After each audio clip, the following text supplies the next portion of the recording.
کیا آپ جانتے ہیں کہ اسپیس میں راکٹ کریش ہونے کے بعد کیا ہوتا ہے؟ کیا یہ صرف ملبہ بن جاتا ہے یا ہماری زمین اور اسپیس کے لیے خطرہ؟ کیا آپ نے کبھی سوچا ہے کہ جب ایک راکٹ اسپیس میں تباہ ہوتا ہے تو اس کے ٹکڑے کہاں جاتے ہیں؟ کیا یہ اسپیس کے کسی دور دراز کونے میں گم ہو جاتے ہیں یا کسی حیرت انگیز کہانی کا حصہ بن جاتے ہیں؟ آئیے اسپیس کی پراسرار گہرائیوں میں جھانکتے ہیں اور جانتے ہیں کہ ایک راکٹ کریش کے پیچھے چھپی حقیقت کتنی گہری اور حیرت انگیز ہو سکتی ہے۔ ذرا تصور کریں، آپ ایک عام دن گزار رہے ہیں جب اچانک آسمان سے ایک دھماکے کی آواز سنائی دیتی ہے اور چند سیکنڈز کے بعد زمین لرزرا اٹھتی ہے۔ کیا یہ کسی آفت کی نشانی ہے یا پھر خلا سے آیا ہوا خطرہ؟ راکٹ یا سیٹلائٹ کے ملبے کا زمین پر گرنا ایک بڑے بم کے پھٹنے جیسا ہو سکتا ہے۔ 1978 میں ایک حیرت انگیز اور خطرناک حادثہ پیش آیا جب سوویت یونین کا نیوکلیر انرجی سے چلنے والا سیٹلائٹ کوزموس 954 اپنے مدار سے بے قابو ہو کر زمین پر گر گیا۔ یہ سیٹلائٹ اصل میں سمندری نگرانی کے لیے بنایا گیا تھا اور اس میں 50 کلو گرام یورینیم موجود تھا جو اسے انرجی فراہم کرتا تھا۔ 24 جنوری 1978 کو یہ سیٹلائٹ کینیڈا کے شمال مغربی علاقے میں داخل ہوا اور 600 کلومیٹر کے دائرے میں تابکار ملبہ بکھیر دیا۔ اس ملبے میں سے کچھ حصہ گریٹ سلیف لیک کے قریب پایا گیا تھا۔ ملبے میں اکثر ریڈیو ایکٹیو پایا گیا تھا جس کی شدت انسانی جان کے لیے بہت زیادہ خطرناک ہے۔ اس حادثے میں براہ راست کسی انسان کی موت کی اطلاع نہیں ملی۔ جب یہ سیٹلائٹ زمین پر گرا تو اس نے ریڈیو ایکٹیو ویسٹ بکھیر دیا، لیکن اس وقت علاقے کی کم آبادی اور فوری صفائی مہم کی وجہ سے انسانی جانوں کا نقصان نہیں ہوا۔ کینیڈا اور امریکہ نے مشترکہ طور پر آپریشن مارننگ لائٹ کے نام سے ایک صفائی مہم شروع کی جو کئی ماہ تک جاری رہی۔ تقریباً 124,000 مربع کلومیٹر کے علاقے میں ریڈیو ایکٹیو مٹیریل تلاش کیا گیا لیکن مکمل ملبہ برآمد نہیں کیا جا سکا۔ ان ٹکڑوں میں ریڈیو ایکٹیو مٹیریل کی سطح اتنی زیادہ تھی کہ چند گھنٹوں کی غربت میں رہنے سے موت واقع ہو سکتی تھی۔ کینیڈا نے سوویت یونین سے صفائی کے اخراجات کے لیے 6 ملین کینیڈین ڈالر کا مطالبہ کیا، جس پر سوویت یونین نے 3 ملین ڈالر ادا کیے۔ اس واقعے نے اسپیس میں نیوکلیر انرجی کے استعمال کے خطرات کو اجاگر کیا اور بین الاقوامی سطح پر سیٹلائٹ میں نیوکلیر مواد کے استعمال کے حوالے سے قوانین اور معاہدوں پر نظر ثانی کی گئی۔ اگر ایسا کوئی ملبہ کسی آبادی والے علاقے میں گرے تو یہ ہزاروں جانیں لے سکتا ہے اور شہروں کو تباہ کر سکتا ہے۔ راکٹ کے ملبے میں موجود کیمیکل اور فیول زمین پر پہنچتے ہی زبردست آگ اور دھماکہ کر سکتے ہیں جو بڑے بڑے علاقوں کو جلا کر راکھ بنا سکتا ہے۔ چین کے لانگ مارچ 5B راکٹ کا ملبہ کئی بار زمین پر خطرناک انداز میں گر چکا ہے۔ چین کا لانگ مارچ 5B راکٹ ایک طاقتور کیریئر راکٹ ہے جو بھاری بھرکم خلائی سازوسامان کو اسپیس میں پہنچانے کے لیے استعمال ہوتا ہے۔ تاہم اس راکٹ کے پہلے اور دوسرے مراحل کے درمیان کوئی انجن نہیں ہوتا جو اسے دوبارہ زمین کی طرف لے جائے، جس کی وجہ سے یہ بے قابو ہو کر زمین پر واپس آتا ہے۔ مئی 2020 میں لانگ مارچ 5B راکٹ کا مرکزی حصہ بے قابو ہو کر زمین کی فضا میں داخل ہوا اور اس کے ٹکڑے مغربی افریقہ کے ساحل کے قریب اٹلانٹک سمندر میں گرے۔ خوش قسمتی سے اس واقعے میں کوئی جانی نقصان نہیں ہوا، لیکن اس نے بین الاقوامی برادری میں پریشانی پیدا کر دی۔ مئی 2021 میں لانگ مارچ 5B راکٹ کا ایک اور مرکزی حصہ بے قابو ہو کر زمین کی فضا میں داخل ہوا۔ چینی حکام کے مطابق راکٹ کا زیادہ تر حصہ فضا میں جل کر تباہ ہو گیا اور باقی ملبہ بحر ہند میں مالدیپ کے قریب گرا۔ اس واقعے نے بین الاقوامی سطح پر اسپیس ڈیبریز کے خطرات کے بارے میں مزید بحث کو جنم دیا۔ جولائی 2022 میں لانگ مارچ 5B راکٹ کا ایک اور حصہ بے قابو ہو کر زمین کی فضا میں داخل ہوا۔ چینی حکام کے مطابق اس بار بھی جانی نقصان نہیں ہوا۔ ان واقعات کے بعد بین الاقوامی برادری نے چین سے مطالبہ کیا کہ وہ اپنے راکٹوں کے ڈیزائن میں تبدیلی کرے تاکہ بے قابو ملبے کے زمین پر گرنے کے خطرے کو کم کیا جا سکے۔ زیادہ تر راکٹ فیول اور ریڈیشن مادہ استعمال کرتے ہیں۔ اگر یہ مواد زمین پر گرے تو یہ نہ صرف فوری تباہی لائے گا بلکہ دہائیوں تک اس علاقے کو آلودہ رکھے گا۔ تابکار ملبہ زمین کے پانی، ہوا اور زمین کو زہریلا کر سکتا ہے اور اس سے انسانوں اور جانوروں میں کینسر جیسی بیماریاں پیدا ہو سکتی ہیں۔ سب سے خوفناک بات یہ ہے کہ خلا سے گرنے والے ملبے کا کوئی مخصوص مقام نہیں ہوتا، یہ کسی بھی وقت کسی بھی جگہ کسی بھی چیز کے اوپر گر سکتا ہے۔ فرض کریں خلا سے 20 ٹن کا ملبہ کسی بڑے شہر میں گرتا ہے، اس کا زمین سے ٹکرانے کا اثر ایک ایٹمی دھماکے جیسا ہو سکتا ہے جس سے کئی کلومیٹر کا علاقہ تباہ ہو جائے گا۔ آگ کے شعلے آسمان کو لپیٹ میں لے لیں گے اور دھواں اور گرد پورے شہر کو ڈھانپ لے گی۔ آئیے ہم دیکھتے ہیں کہ راکٹ کریش کن وجوہات کی وجہ سے ہوتا ہے۔ راکٹ کا کریش ہونا کئی مختلف مسائل کی وجہ سے ہو سکتا ہے۔ یہ مسائل ٹیکنیکل، انسانی غلطیوں یا ایکسٹرنل فیکٹ کی وجہ سے پیدا ہوتے ہیں۔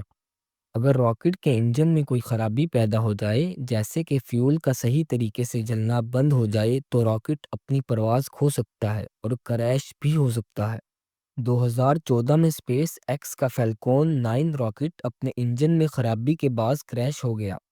14 جولائی کو اسپیس ایکس کے کیے گئے ایک ٹیسٹ کے دوران فیلکون راکٹ حادثے کا شکار ہوا۔ اس ٹیسٹ کے دوران انجن میں ایک فالٹ پیدا ہوا جس نے راکٹ کو بے قابو کر دیا۔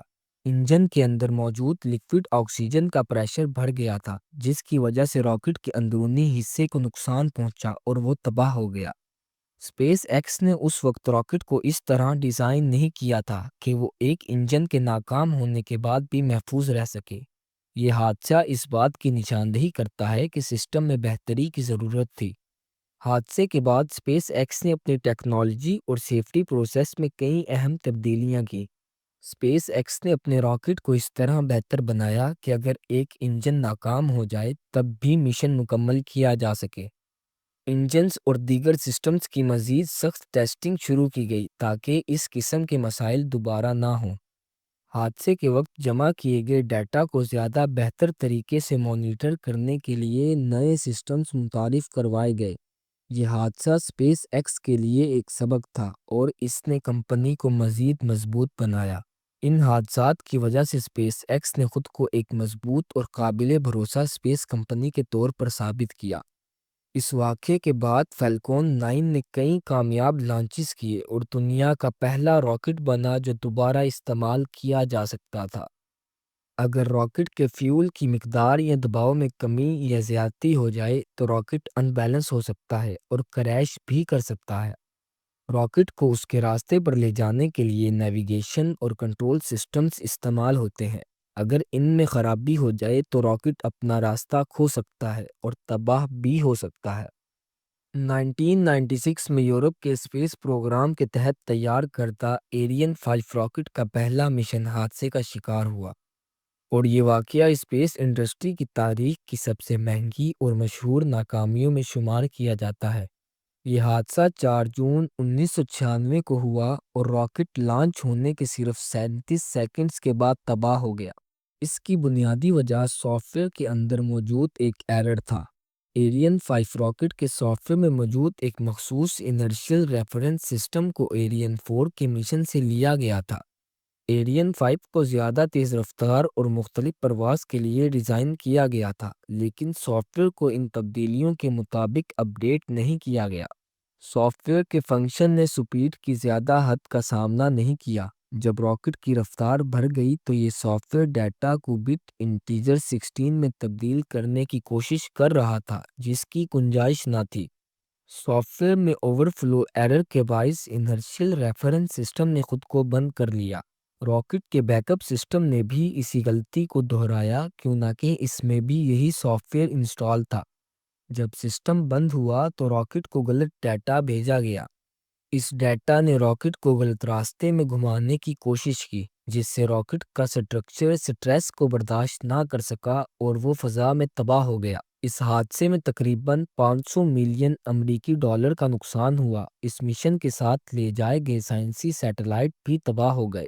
حادثے کے بعد یورپی اسپیس ایجنسی ESA نے تفصیلی تحقیقات کی، سافٹ ویئر انجینئرنگ اور کوالٹی کنٹرول کے طریقہ کار میں اصلاحات کی گئی یہ فیصلہ کیا گیا کہ مستقبل کے مشنز کے لیے سافٹ ویئر کو مکمل طور پر نئے سرے سے ڈیزائن کیا جائے گا اور زیادہ سخت ٹیسٹنگ کی جائے گی۔ ایرین 5 کے اس حادثے نے انجینئرز اور سائنسدانوں کو یہ سبق دیا کہ سافٹ ویئر کو ہر نئے سسٹم کی ضروریات کے مطابق اپ گریڈ کرنا ضروری ہے۔ بیک اپ سسٹم کو پرائمری سسٹم کی خامیوں سے آزاد ہونا چاہیے۔ پری لانچ ٹیسٹنگ میں حقیقی حالات کو مد نظر رکھنا چاہیے۔ یہ حادثہ ٹیکنالوجی کی دنیا کے لیے ایک یاد دہانی بن گیا کہ معمولی سی غلطی بھی اربوں ڈالر کا نقصان اور برسوں کی محنت کو ضائع کر سکتی ہے۔ راکٹ کے ڈیزائن میں کوئی کمزوری ہو سکتی ہے جو پرواز کے دوران دباؤ اور گرمی برداشت نہ کر سکے۔ اگر راکٹ کے مختلف حصے جیسے فیول ٹینک یا فضا میں داخلے کا شیلڈ کمزور ہو تو وہ ٹوٹ سکتے ہیں۔ 1986 میں چیلنجر شٹل کے ساتھ ایسا ہوا جہاں ایک او رنگ کی خرابی نے پورے راکٹ کو تباہ کر دیا۔ چیلنجر اسپیس شٹل کا حادثہ ناسا کی تاریخ کے لیے بدترین حادثات میں سے ایک ہے۔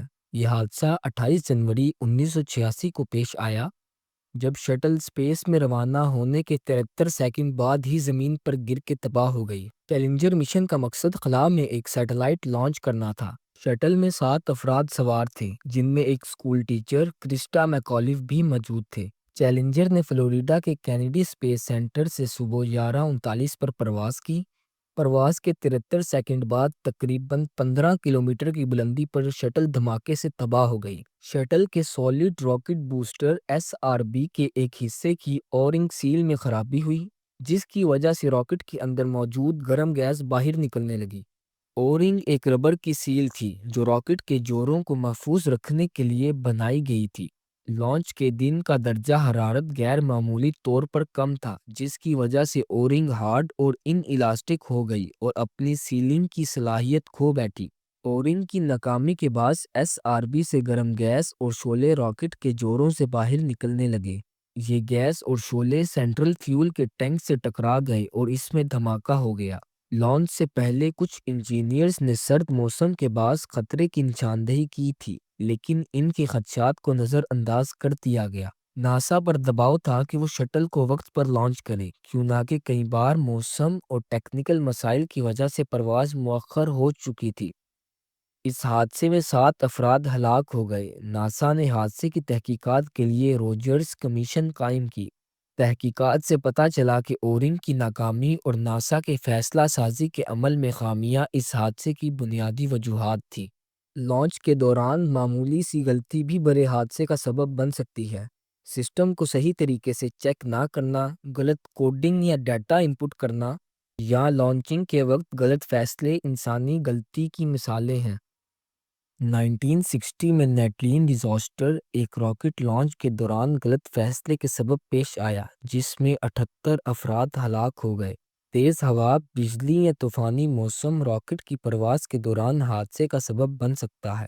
زمین کے ماحول سے اسپیس میں جاتے وقت دباؤ میں تبدیلی راکٹ کے اسٹرکچر پر اثر ڈال سکتی ہے۔ راکٹ کا اسپیس میں جاتے ہوئے کسی سیٹلائٹ، اسپیس ڈیبرس یا دیگر چیزوں سے ٹکرانے کے چانسز ہو سکتے ہیں۔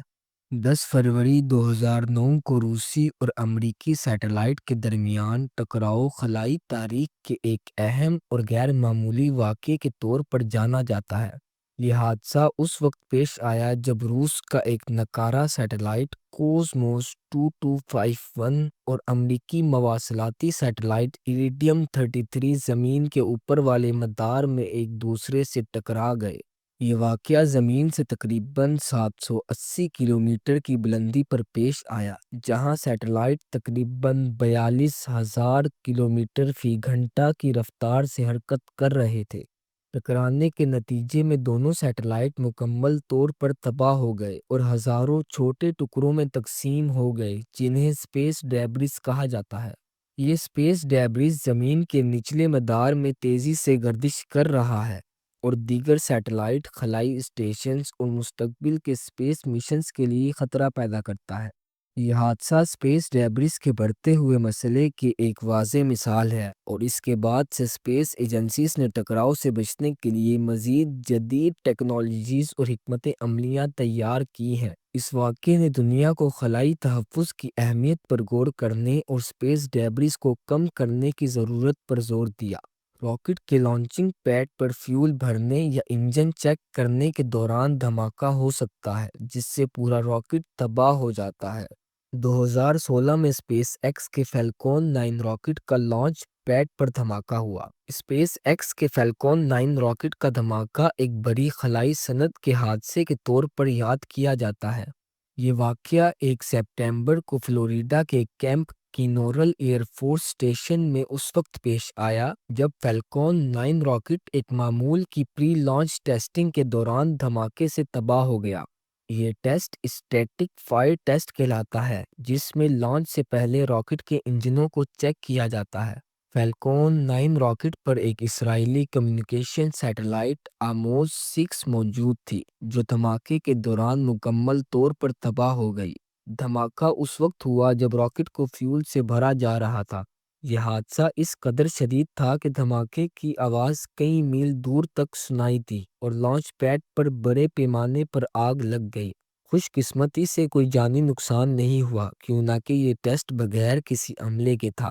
اسپیس ایکس کی تحقیقات کے مطابق دھماکے کی ممکنہ وجہ کریوجینک ہیلیم سسٹم میں ایک خرابی تھی جو فیلکون 9 کے سیکنڈ اسٹیج میں موجود تھی۔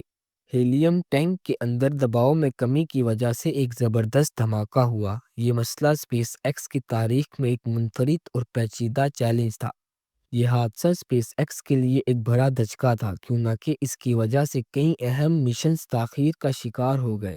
آموز 6 سیٹلائٹ جو فیس بک کی جانب سے افریقہ میں انٹرنیٹ کنیکٹیویٹی کو بڑھانے کے لیے استعمال ہونا تھا مکمل طور پر ضائع ہو گیا۔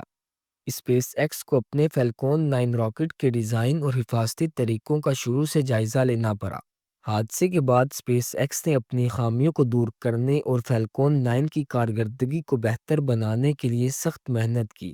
کمپنی نے اپنی ٹیسٹنگ اور فیول بھرنے کے عمل میں تبدیلیاں کی اور 2017 میں فیلکون 9 کے کامیاب مشنز دوبارہ شروع کیے گئے۔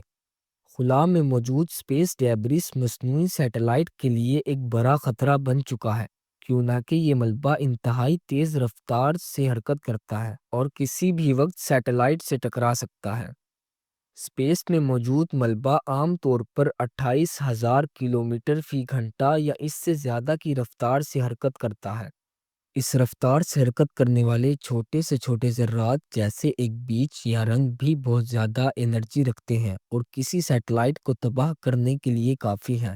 اسپیس ڈیبریس یا سیٹلائٹ سے ٹکرانا ایسا ہے جیسے ایک گولی یا میزائل کو کسی ہدف کا نشانہ بنایا جائے۔ سیٹلائٹ کے اہم حصے جیسے solar panels, antenna, navigation system اور پروپلشن یونٹس اسپیس ڈیبریس کے ٹکرانے سے فوری طور پر ناکارہ ہو سکتے ہیں۔ سیٹلائٹ کی ساخت میں ایسے مواد کا استعمال کیا جاتا ہے جو ہلکا اور مؤثر ہو لیکن یہ اسپیس ڈیبریس کے اثر کو برداشت کرنے کے لیے کافی مضبوط نہیں ہوتا۔ اسپیس میں تقریباً 36,000 سے زائد بڑے ملبے کے ٹکڑے اور لاکھوں چھوٹے ذرات موجود ہیں جن کا سائز 1 سینٹی میٹر سے کم ہو سکتا ہے۔ ہر سال خلا میں مزید سیٹلائٹ اور راکٹ لانچ کیے جاتے ہیں جو ناکامی کی صورت میں ملبے کی مقدار میں اضافہ کرتے ہیں۔ 2009 میں ایک روسی سیٹلائٹ کوسموس 2251 اور امریکی سیٹلائٹ ایریڈیم 33 کے درمیان خلا میں جو ٹکراؤ ہوا تھا اس ٹکراؤ سے 2000 سے زائد نئے ملبے کے ٹکڑے پیدا ہوئے جو اب بھی خلا میں موجود ہیں اور دیگر سیٹلائٹ کے لیے خطرہ ہے۔ 2007 میں چین نے ایک اینٹی سیٹلائٹ میزائل کے ذریعے اپنے پرانے سیٹلائٹ فینگیون 1C کو تباہ کیا۔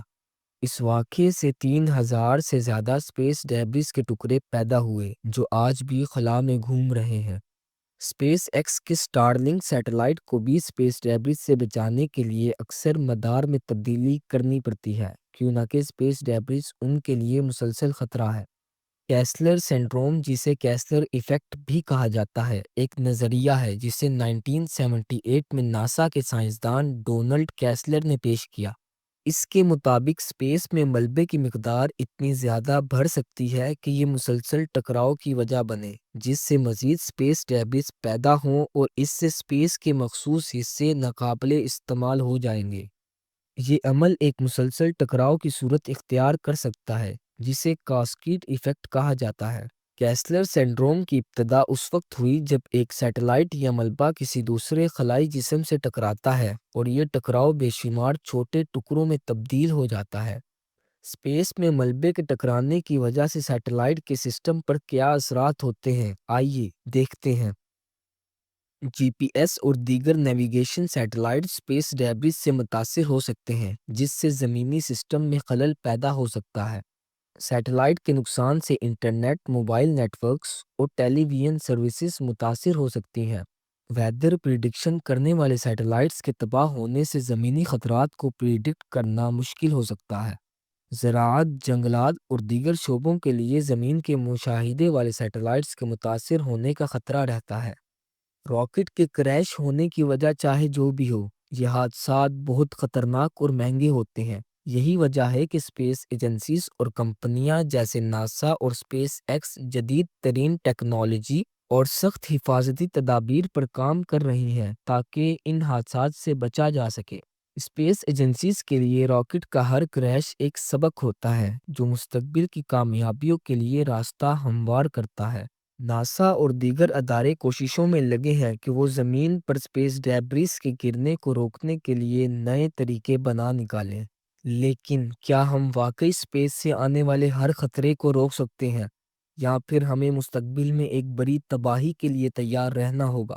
کیا آپ جانتے ہیں کہ اس وقت بھی ہزاروں اسپیس ڈیبریز خلا میں گھوم رہے ہیں اور یہ سب کسی بھی لمحے زمین پر گر سکتے ہیں؟ کیا آپ تیار ہیں، یا پھر آپ بھی یہی دعا کر رہے ہیں کہ یہ اسپیس ڈیبریز آپ کے شہر پر نہ گرے؟